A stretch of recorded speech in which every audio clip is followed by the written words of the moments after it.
In primetime news this evening, the following measures are therefore being implemented in the entire parish of Westmoreland. Prime Minister announces tighter measures as COVID numbers spike in the West. And new NIDS bill tabled in Parliament.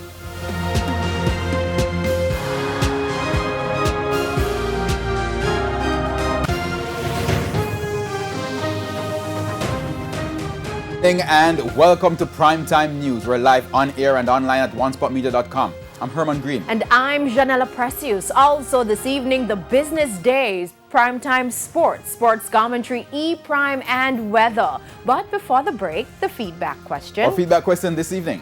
What are your views on making the COVID vaccine compulsory? You can share comments online, facebook.com/television Jamaica and tweet us at Television Jam.